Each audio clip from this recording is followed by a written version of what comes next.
Oh,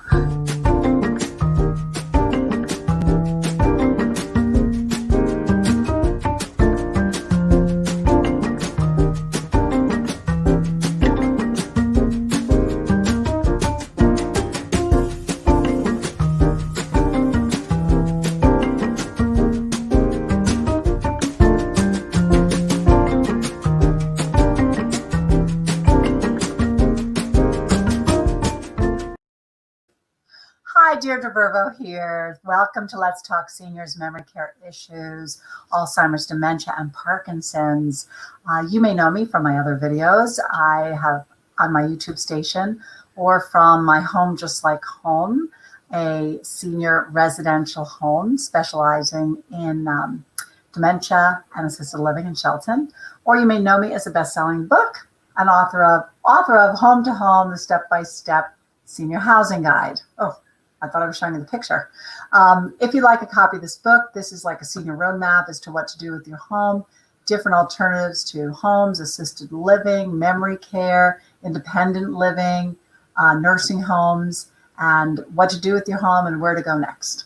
So just give me a call and a shout out and I'll send you a book. So today we have a pretty huge topic on, and it's about, is it time to put your parent or loved one in assisted living? You know they need more help. You know that's where they should be. But due to these uncertain times in COVID, is it safe? We have a special guest today, Jen Ressa. I'm going to introduce her to you right now. Hi, Jen. Hi. So I'm just saying we have a special guest, Jen Ressa, who is with us today. And she's a nurse, and she's going to be talking about, is it safe right now to put your parent or loved one in assisted living? Because it's COVID, it's gone on forever, and people are so super concerned. And Jen is a senior specialist. Jen, give us a little bit about your background first. So, well, hi. Thank you for having me, Deirdre. You're welcome. So I have a background of nursing for 20 years. I've been in the medical field for close to 30. And currently I am a field supervisor for a very, very busy home care agency. I also help oversee 5 senior residential homes, 4 in Stamford, 1 is in Norwalk, and I also am helping you with your home in Shelton. Thank you, Jen. So pretty much that's my background. So you are dealing all day long with seniors. All day, every day. You are super busy. I mean, we're happy to get you on. We're going to keep the show short because I know that you are working like 18 hours a day now with seniors. Why are you so busy with seniors right now? Well, you know, seniors always need help. And more recently, it is really super busy for a multitude of reasons. A lot is because families have, because of COVID, now they're at home, and maybe before their parents or loved ones were in a different living situation, and they may have pulled them out and brought them home, and then now themselves are home and they need help. So from the home care aspect, we have a lot of people needing help with their parents or loved ones for that. And then we have a lot of people that during the COVID pandemic, really, you know, even though a lot of facilities have excellent protocols in place for COVID, physically, these people are very well taken care of, but mentally, they've had a huge decline. And the families see it, and there's nothing they could do about it because they can't really go to visit them. And if they can, it is for very short amounts of time, and they feel helpless. And the only way they could change it is by pulling their loved one out and bringing them home, or finding them a better living solution. Yeah. So basically you're seeing that just due to COVID, even though they're safe, you know, because they've put a lot of protocols in place and the assisted living is big and small, but they're still isolated often and kept alone, and they don't have the activities, and they can't play cards, and they can't do things because they're in a big place and there's a lot of people coming back and forth. So when people are coming home with their loved ones, what are you seeing? Are they, sometimes it's not safe. What if they can't use the stairs or go up and down stairs? Like, what are you doing with their homes at home to make it safe for them? Well, so part of what I do is, when I first go in and meet with the family and meet with the person that requires care, I'll kind of I'll do a walkthrough of their home and help guide them with things that they might need, like maybe a shower chair would be helpful.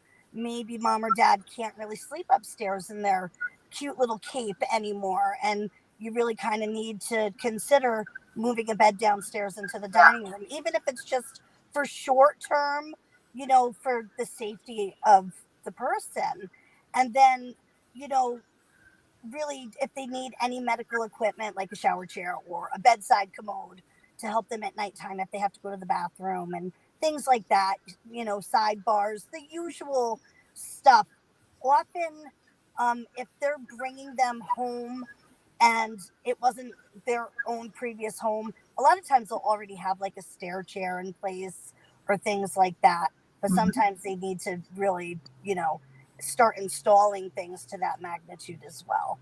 So what about people that just cannot bring their parent home? Like they're just working all day, or they just, it's just not conducive to have a parent home, especially if the parent's up all night, you need sleep or whatever it is. What are the alternatives? Well, we have great alternatives with regards to senior residential living. It's something that we follow, kind of a assisted living model, but it's on a much smaller scale and as a home. So you have the single level living, all the amenities and the safety measures in place, durable medical equipment, everything they need. Keypad entry and exit, egress doors for emergency purposes.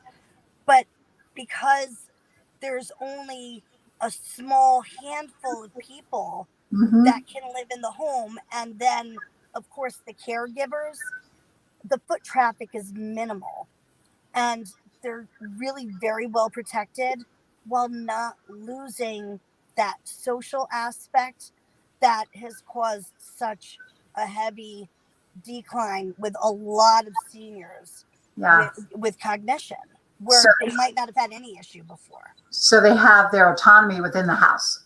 Correct. So they can move around freely within the house because it's small, 4 or 5 or 6 people in the house. With 2 caregivers, they can easily move around the house and not fear, with safety, and have the same socialization with those people and interact, which is a beautiful thing. And all the COVID protocols and everything appropriate in place. But again, because it's a home setting, it's excellent. It's been a godsend for actually a lot of people that I've had the pleasure of working with over the past 8 months of pandemic.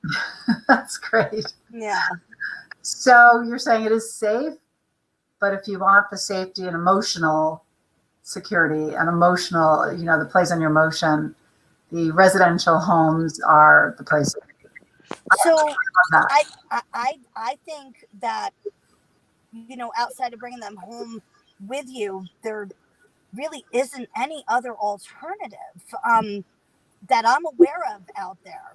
I don't know of any other alternative. And I've legitimately had people where their parents have been in the hospital and they've opted to not even put them in rehab, even though it's suggested, and it's always suggested, but they don't even want them to go to rehab because of the risk. And I can't blame them. You know what I mean? The senior residential homes are really truly the only solution that I see right now, where people can know that their loved ones are safe, cared for, have everything they need that they would get in any kind of traditional facility. And it's also almost seamless for them, because if they're with their small group of residents that are in the home, and now they're just still with a small group of residents, basically the only thing not happening are having all the activity people coming in and out, the Correct. pianists, the art therapists, and all the people that come every day. Now the caregivers are doing all that. So for them, it's kind of seamless. They're still, enjoying their everyday activities and their meals together and socializing with each other, just not as much out, with as many outside people.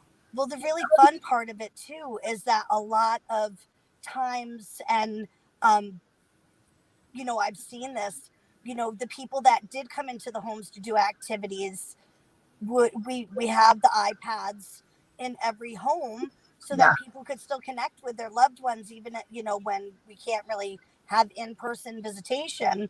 And those people have jumped on and done, video chats and still played the guitar, played the piano, and there's still ways that you could do arts and crafts and stuff, follow something online, you know what I mean? So it is pretty seamless. It's so nice and so seamless. And as you say, you can still do it together as a group, even if it's on the TV, if you're doing the exercise on the TV or do whatever, as opposed to sitting alone in your room and getting your meals in your room. And oh my gosh, people just coming and going and no one sitting and stopping to talk. And they're so understaffed because a lot of people are like, you know what? It's COVID. I don't want to be here at work because I don't want to put myself and my family at risk either. So, it's tough times. It's really tough. I've actually taken my mother recently to visit a few places here in Stamford and Darien. She's independent for independent living, some beautiful big places that I think she would love as an independent person. And she just said, it's like being in a morgue. She's like, I cannot come until COVID's over. I'm like, Mom, I want you to move closer to me. She's from New York. She's like, it's a morgue here. I cannot come. There's nobody socializing. There's nobody out. So, that's different as independent living, but it's still kind of what's going on in the big places. You can't socialize. You can't be anywhere. It just looks like everything's closed up and, all the chairs and tables are pushed into rooms and it's just, It's sad, and if they had a little gift shop, it's like closed. I know. Dark for months. and they I see that little stuffed animal or handbag that I wanted, and when are they gonna open? No, and they can't play cards together. They can't play anything. But I love the whole residential assisted living. It's fabulous. It's brilliant. I love the whole concept, but it's also so safe during these times. Yes. And across the country, there's 47,000 of them, and they have had very few cases of COVID because of their size. Minimal. Yeah. So it's been great. Well, Jen, thank you so much. So is it safe to put your love in assisted living? Depends where you go. I think that's the answer. Yep. Thank you so much, Jen. You're welcome. Let's go back to your busy life right now. Thank you for having me. We'll talk to you again soon. Talk to you soon. Thank you. Oh my gosh. This is such a crazy time, I realize. And people always ask me this question, is it time? Can I put my mom in? I'm keeping her home. My best friend in New Jersey has been waiting to put her mom into assisted living memory care. She has somebody around the clock with her now at home because, she doesn't want to leave her there and have her go from her home into a foreign place and be stuck for a few weeks in her room. So she's just like, I wish we had residential assisted livings near here, but she doesn't. So if you're interested in hearing more about what residential assisted living homes are for seniors, give me a call. They're regular homes in residential areas, and they're unrelated seniors living together, 4 or 5 or 6 of them, with round-the-clock care and staff, and being well-fed, well-loved, well-cared for, and having all the amenities and everything just like home. Well, till next time, be safe, be warm, and keep spreading the love.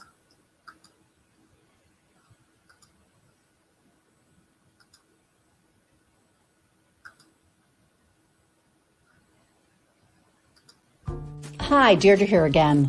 Thank you for joining me on Let's Talk Seniors Memory Care Issues. Is this an issue hitting home? Do you have a parent or loved one with memory care issues who feels not safe at home anymore? Are isolation, falls, and safety issues becoming a big concern? Welcome to Dogwood Senior Home, premier boutique residential senior living specializing in memory care. It's country living at its best in the Huntington section of Shelton, Connecticut. We're truly a home with only 6 senior residents living as one family unit. Senior residential homes are concepts sweeping the nation with 47,000 across the U.S. We're pleased to open Dogwood Senior Home as it will be only number 6 for Connecticut. Brand new, sparkling clean, opening mid-June. And safe, safe, safe. We are COVID-free. Residential care homes boast a very low COVID infection rate across the nation. This is due to the intimacy of size and speed in which the caretakers can shift to accommodate immediate needs. They are much safer than the large homes and facilities, as you can imagine. It has been documented that residents have less falls and a better quality of life in a residential home environment. Our home is more affordable than the big box facility. You pay one all-inclusive price, and that price is guaranteed for the life of the resident. With an incredible 1-to-3 caregiver ratio, which you won't find anywhere else. Our friendly, loving caregivers are dedicated and trained in Alzheimer's, dementia, and Parkinson's issues. We're only taking 6 residents, so the home will fill up fast. Call me at 203-689-7562 for a talk and tour. I would love to meet you and your loved one. See you soon. Bye.